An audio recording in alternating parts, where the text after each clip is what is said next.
You are done.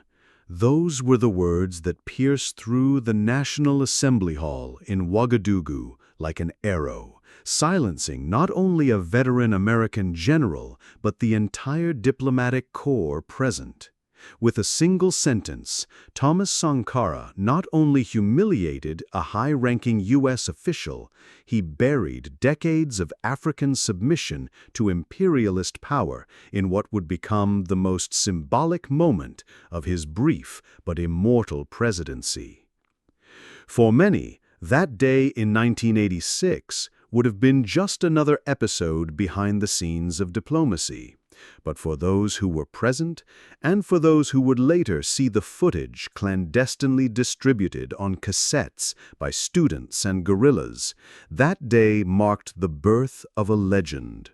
But to understand the weight of that phrase, "you are done," we must return to the beginning of the tension, to the game of shadows, lies, and silent threats surrounding Burkina Faso at the height of the Cold War. Burkina Faso, renamed by Sankara as the Land of Upright People, was an anomaly on the African map in 1986. While other governments drowned in corruption, foreign-sponsored coups, and chronic dependence on aid, Burkina Faso dared to walk on its own feet.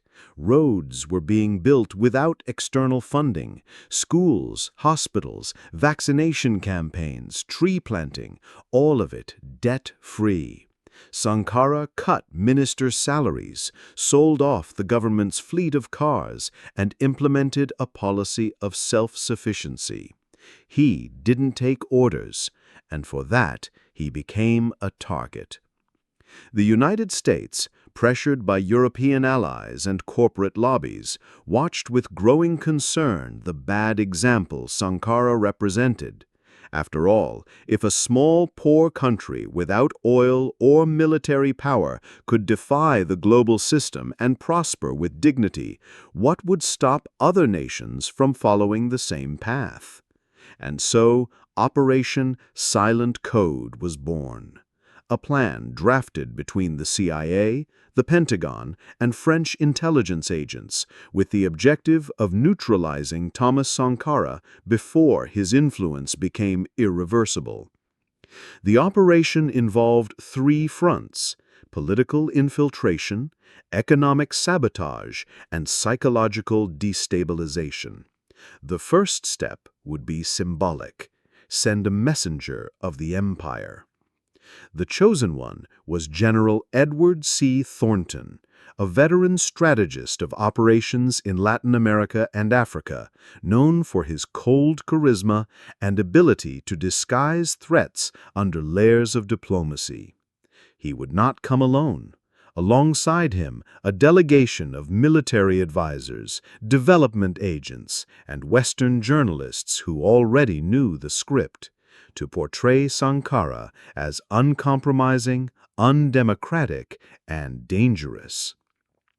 But they didn't count on one thing: the indomitable spirit of the Burkinabe people and their leader.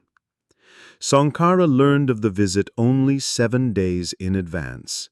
His security team, led by longtime friend Blaise Compaoré, advised that the meeting be held in private. But Sankara disagreed. If they come with threats, let the people hear them. The truth must live in daylight. The National Assembly was prepared for a historic event. Local cameras, African journalists, and dozens of community leaders were invited to witness the dialogue. Sankara appeared in his usual simple uniform, without decorations. On his side, young ministers, teachers, peasants. On the other side, Thornton arrived surrounded by security, wearing an immaculate dark suit, a leather briefcase, and an artificial smile that never reached his eyes. The conversation began cordially. Thornton praised Burkina Faso's progress, spoke of potential, partnerships, humanitarian aid. But as the dialogue progressed, the tone changed. Thornton began to point out the risks of excessive independence, the threat of isolationism, and finally, the possibility of instability if Sankara did not reconsider his anti-Western stance. Then came the sentence that changed everything. Africa needs guidance. Without strong allies like the United States, it descends into chaos. At that moment, Sankara, until then serene, stood up.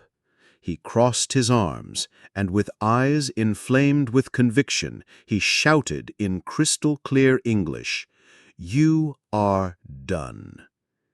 Because the time when foreign generals dictated orders on African soil ended the day the people rose. The hall exploded in shock. Thornton froze. None of his advisers dared to move. The translation was instant and echoed like thunder through the loudspeakers. It was the symbolic end of veiled power and the beginning of an invisible war.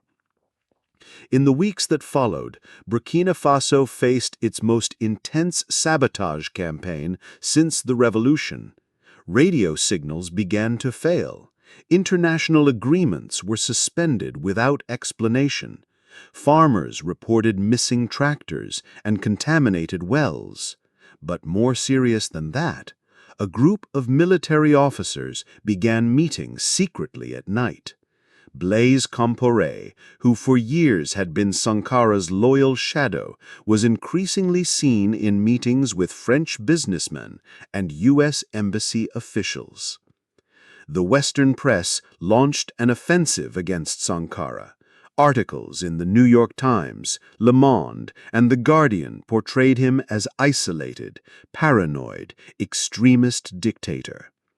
The CIA funded clandestine radio stations that spread rumors of alleged government abuses. The United Nations began receiving false reports about alleged human rights violations. Sankara, isolated, surrounded, but still standing, recorded nightly speeches on cassettes distributed throughout the country. One evening, in a broadcast transmitted via battery-powered radios to remote villages, he said, "We may be alone, but we are not afraid. Let them come with lies, we will answer with truth. Let them come with money, we will answer with dignity. Let them come with war, we will answer with history." Meanwhile, General Thornton had returned to Washington. His report to the National Security Council was brief but lethal. Sankara is not a puppet. He is a spark. And if not extinguished soon, he will become a wildfire. His words triggered a red flag across Western intelligence networks. Plans that had once been diplomatic now became military. By early 1987, a shadow government had begun to form within Burkina Faso. Secret channels between Compaoré and French officers became more active. Arms shipments, disguised as agricultural tools, arrived at discreet airstrips under nightfall. And within the walls of the capital, some of Sankara's closest allies began to distance themselves, fearing the tightening noose. Despite the pressure, Sankara continued his reforms. He launched a national literacy campaign, introduced land redistribution programs, and announced plans for a national currency independent from the CFA franc. These moves only intensified the West's alarm. A self-sufficient, literate, and independent Burkina Faso was not only undesirable, it was dangerous. On October 15, 1987, as Sankara arrived at a meeting with his cabinet, gunfire erupted. The president and 12 of his comrades were assassinated in a coordinated ambush. The news spread slowly, shrouded in confusion and denial. But by morning, Blaise Compaoré had declared himself head of state.